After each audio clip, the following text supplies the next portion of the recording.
The most used way of practicing formative assessment is by giving feedback. Most teachers who give in-class feedback are not even aware that they are practicing formative assessment spontaneously. So, what is good feedback? Good feedback should be constructive and as positive as possible, or maybe neutral, but never negative.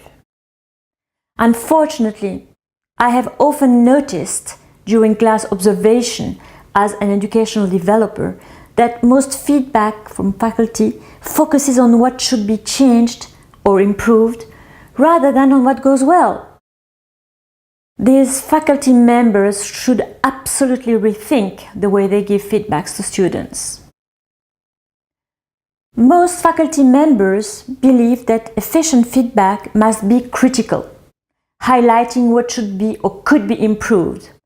However, research in higher education shows that negative feedback has damaging consequences on learning path, provoking demotivation and a lack of self-esteem. What a pity! Giving negative feedback thus creates the opposite result from what is expected. Thus, what is good educational feedback and how should it be delivered? In my opinion, a good feedback is a teacher's response to any evidence of learning from a student, oral, written, or even gestural.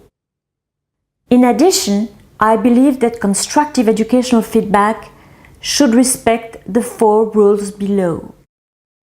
The first one, start with a positive comment. There is always something positive to say about a student's performance, even in a very poor student's performance. Doing so establishes a connection based on mutual trust. As far as I'm concerned as a teacher, I am fond of the sandwich technique. First, a positive comment, second, a more critical one, and last, another positive comment of a student's performance. Emphasizing on what goes well from a student's perspective encourages both motivation and the willingness to dig deeper. The second rule, don't wait too long to give feedback. When student feedback is given immediately or as soon as possible for written proof of learning, such as a test or an exam, students then respond positively and deep learning is fostered. This helps students build confidence and self-esteem as learners. If the feedback comes too late, the moment is lost and the connection between the feedback and the learning performance is wasted. I would like to take the opportunity to encourage faculty to quickly correct students' written proofs of learning, such as exams or tests.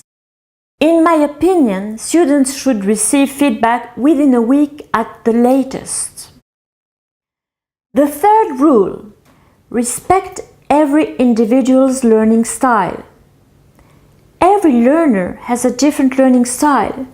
Some need to be pushed out of their comfort zones to perform better, and others need to be reassured and comforted about their learning potentialities. It is dreadfully easy to hurt students' self-esteem, and that's damaged learning motivation. Teachers ought to be aware of the power of words, which can become a deadly weapon. Any feedback should be warm-hearted and cautious. And fourth rule, providing answers to 4 key questions will help faculty give effective feedback. This will help students know where they stand with regard to their learning. The first question, what can my student do? The second one, what can't my student do? The third one, what is their level compared to that of their peers? And the fourth one, how can I help my students improve their learning path? Individual feedback is obviously the most efficient way of letting a student know about his or her weaknesses.